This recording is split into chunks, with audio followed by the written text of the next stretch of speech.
புதுச்சேரியில் தான் தேர்தல் பிரச்சாரம் முடிந்திருக்கே ஒழிய தமிழகத்தில் இல்லை. அந்த வகையில் சீர்காழியில் முதலமைச்சர் அந்த தேர்தல் பரப்புரை பொதுக்கூட்டத்தில் பேசி வரக்கூடிய காட்சிகளை நம்ம தொடர்ந்து பார்க்கலாம்.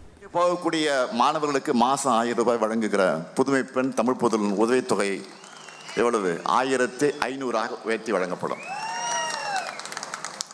அடுத்த முதியோர், மாற்றுத்திறனாளிகள், ஆதரவற்ற பெண்கள் என எல்லா உதவித்தொகைகளும் இனி 2 மடங்காக உயர்த்தி வழங்க போகிறோம்.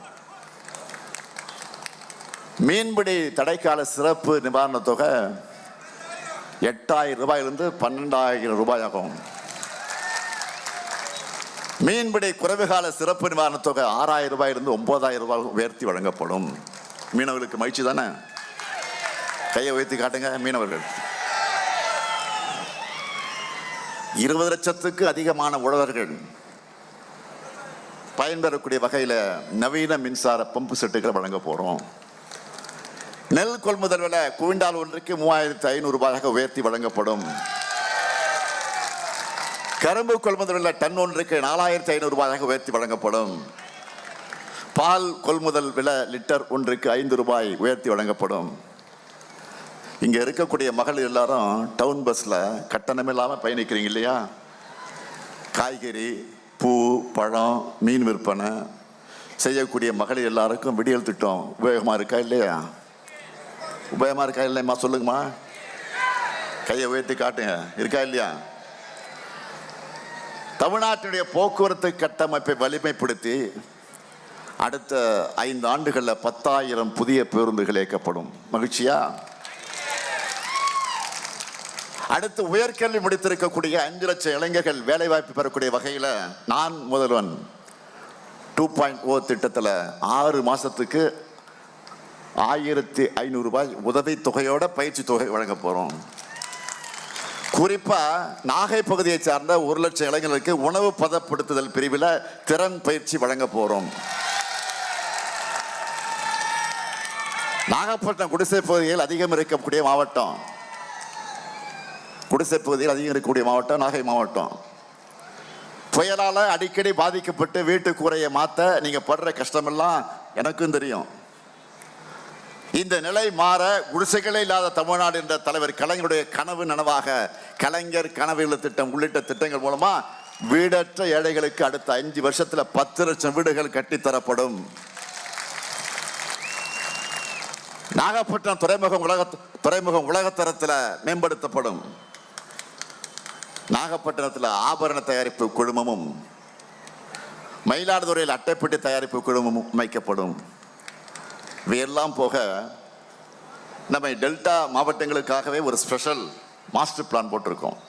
என்னன்னா 2030ஆம் ஆண்டுக்குள்ள தொழில் முதலீடுகளை ஊக்குவிக்க விரைவு சாலைகள், திருச்சியில் ஏற்றுமதிக்கு தேவையான உலர் துறைமுக கட்டமைப்பு, தூய்மை காவேரி திட்டம் 2030 செயலாக்கம், ஒருங்கிணைந்த சுற்றுலா மேலாண்மை திட்டம், வேளாண்மைகளை நீராதார கட்டமைப்பு தீவிர மேம்பாடு, கடல்சார பொருளாதார வளர்ச்சிக்கான திட்டங்கள் போன்றவற்றை நிறைவேற்ற டெல்டா மாவட்டங்களுக்கான சிறப்பு வளர்ச்சி திட்டம் செயல்படுத்த போகிறோம். இப்போ சொல்லுங்க, இந்த ஆட்சி தொடரணுமா இல்லையா? உங்களுக்கு என்ன செஞ்சிருக்கோன்னு சொல்லி இனி செய்ய போறத சொல்லி வாக்கு கேட்டா அது நம்ம திராவிட மாடல். அவதூறுகளை மட்டுமே பேசி பொய்யை மட்டுமே சொன்னா அது அடிமை பழனிசாமி மாடல். சாதனையோடு தமிழ்நாட்டு உரிமைகளுக்காக துணிச்சலோடு குரல் கொடுக்கிற ஸ்டாலின் ஆட்சி வேணுமா, இல்ல டெல்லிக்கு அடிமை சேவகம் செய்கிற பழனிசாமி ஆட்சி வேண்டுமா? சத்தமா யார் ஆட்சி? திராவிட மாடல் ஆட்சி. திராவிட மாடல் ஆட்சி. டெல்லி வரை கேட்கணும். சொல்லுங்க. நன்றி. நாம போராடுறது ஏதோ தனிப்பட்ட திராவிட முன்னேற்ற கழகத்தினுடைய வெற்றிக்காக மட்டும் இல்ல. இதோ மேடையில் இருக்கிறாங்க நம்முடைய கூட்டணி கட்சியினுடைய வேட்பாளர்கள், அவருடைய வெற்றிக்காக மட்டும் இல்ல, ஒட்டுமொத்த தமிழ்நாட்டினுடைய வெற்றிக்காக. மீண்டும் சொல்கிறேன், மறந்துடாதீங்க. தமிழ்நாடு அணியா டெல்லி அணியா என்ற இந்த ஜனநாயக போர்ல அரசியல் வெறுப்புகளுக்கு அப்பாற்பட்டு நம்முடைய தாய் நாட்டை தமிழ்நாட்டை காக்க திமுக தலைமையிலான மதச்சார்பற்ற முற்போக்கு கூட்டணியைத்தான் நீங்க எல்லாரும் ஆதரிக்கணும். சொன்னதை செய்யும் கலைஞரின் மகனாக கேட்கிறேன். பூம்புகார் சட்டமன்ற தொகுதியில நிவேதா முருகனுக்கும், சீர்காழி சட்டமன்ற தொகுதியில மதிமுகவை சார்ந்த அண்ணன் வைகோவின் ஆதரவு பெற்ற செந்தில் செல்வனுக்கும், வேதாரண்ய சட்டமன்ற தொகுதியில மாமி புகழேந்திக்கும், நாகப்பட்டினம் சட்டமன்ற தொகுதியில மனிதநேய மக்கள் கட்சி தலைவர் பேராசிரியர் ஜவஹர்லால் அவர்களுக்கும் உதயசூரிய சின்னத்தில் வாக்களித்து பெருவாரியான வாக்கு வித்தியாசத்தில் வெற்றி பெற வைக்கணும். அதே போல மயிலாடுதுறை சட்டமன்ற தொகுதியில காங்கிரஸ் கட்சி வேட்பாளர் ஒய்என் ஜமால் முகமது யூனுஸ் அவர்களுக்கு கை சின்னத்திலையும், கீழ்வலூர் சட்டமன்ற தொகுதியில மார்க்சிஸ்ட் கம்யூனிஸ்ட் கட்சியை சார்ந்த லதா தங்கமணி அவர்களுக்கும் அறிவால் சுத்தில் நட்சத்திரம் சின்னத்தில் பெருவாரியான வாக்கு வித்தியாசத்தில் வெற்றி பெற வைக்கணும். அமையருக்கு திராவிட மாடல் 2.0 ஆட்சியில் எங்கள் சாதனைகளை நாங்களே முறியடிக்கக்கூடிய வகையில் சிறப்பான ஆட்சியை வழங்குவோம். நாடு வளம் பெற இந்த நல்லாட்சியை தொடர்ந்திட ஆதரிப்பீர்.